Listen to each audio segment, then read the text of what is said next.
এটার উত্তর কি হবে বলো, যে if he dash harder he would have passed, he would have passed, ওইখানে কিন্তু ছিল কি উড পাস, তাই না? আর এখানে আমি দেখতে পাচ্ছি উড হ্যাভ, তারপরে আবার ভার্বের পাস্ট পার্টিসিপল ফর্ম। আমি একটা ক্লু দিয়ে দেই, এটা কিন্তু একটা থার্ড কন্ডিশনালের উদাহরণ। দেখি কে কে উত্তরটা দিতে পারো, এখানে যারা যারা আছো তোমরা একটু ভাইয়া বন্ধুদেরকেও মেনশন করে দিবে যারা যারা যুক্ত আছো, সো দ্যাট সবাই মিলে আমরা এই ইফেক্টিভ ক্লাসটি করতে পারি। তাহলে উত্তর দিতে থাকো। আমি কিন্তু বলে দিয়েছি যে এটা একটা থার্ড কন্ডিশনালের উদাহরণ। আমি দেখব কে সবার আগে উত্তর দেয়, কে অ্যাক্টিভলি উত্তর দেয়, এবং তোমরা নোটবুক অ্যান্ড পেন নিয়ে একটু বসো।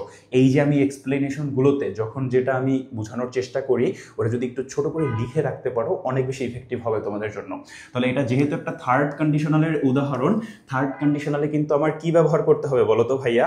এই যে নেওয়াজ বলেছো, এই ওয়ার্ক এভাবে লিখলে কিন্তু হবে না ভাইয়া, তোমাদেরকে কিন্তু আমি বারবার বলেছি এটা 2 নাম্বার প্রশ্ন না, লিখতে হবে এরকমের 2, ফর এক্সাম্পল অ্যান্সারটা হবে এক্স, তাহলে 2x এইভাবে কমেন্ট করে দিতে হবে, সো দ্যাট আমি বুঝতে পারি যে তুমি কোনটার অ্যান্সার দিচ্ছ। হ্যাঁ, alright, so far so good. তাহলে দেখি কে কে অ্যান্সারটা দিয়েছো ইতিমধ্যে। নিশাত ভুইয়ান বলেছো সি হবে, ঠিক আছে নিশাত আমি দেখব।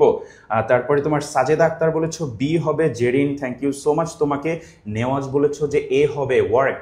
আচ্ছা আমরা কিন্তু দেখবো যে নেওয়াজের কথাটা ঠিক আছে কিনা। তাহলে দেখো এটা যেহেতু থার্ড কন্ডিশনাল, থার্ড কন্ডিশনালে আমার কি ব্যবহার করতে হবে ভাইয়া বলো তো? অবশ্যই পাস্ট পারফেক্ট ব্যবহার করতে হবে। তাহলে দেখো এই যে ডিপেন্ডেন্ট ক্লজটা এটা থাকতে হবে কোথায়? পাস্ট পারফেক্টে। এখানে ওয়ার্কস যেটা দেয়া আছে, ওয়ার্কস কিন্তু কি বলতো ভাইয়া, ওয়ার্কস হলো আমার একটা প্রেজেন্ট ইনডিফিনিট, যেহেতু প্রেজেন্ট ইনডিফিনিট এখানে কিন্তু কোনোভাবেই কি উত্তরটা হবে না। এরপরে দেখো বি নাম্বারটা আমরা পরে দেখবো, যেহেতু বি নাম্বারে সবাই অ্যান্সার দেওয়ার চেষ্টা করছে। সি নাম্বারটা দেখো যে ওয়ার্কড আছে, সো এই যে ওয়ার্কটা এটা কিন্তু তোমার পাস্ট ইনডিফিনিট, তাই না? এই যে আগের তোমার যে সেন্টেন্সটা ছিল ওইটা কিন্তু সেকেন্ড কন্ডিশনাল ছিল, এখানে কিন্তু আমরা পাস্ট ইনডিফিনিট ব্যবহার করেছিলাম, তাহলে এটাও এখানে কি হবে না, যেহেতু এটা থার্ড কন্ডিশনাল। এরপরে দেখো তোমার হ্যাজ ওয়ার্ক টু প্রেজেন্ট, এর জন্য আমার এখানে কি কখনোই অ্যান্সারটা হবে না, যেহেতু প্রেজেন্ট এর জন্য আমি এটাও কেটে দিতে পারি। তাহলে আমার অ্যান্সার হবে কি ভাইয়া বলো তো? বি হবে।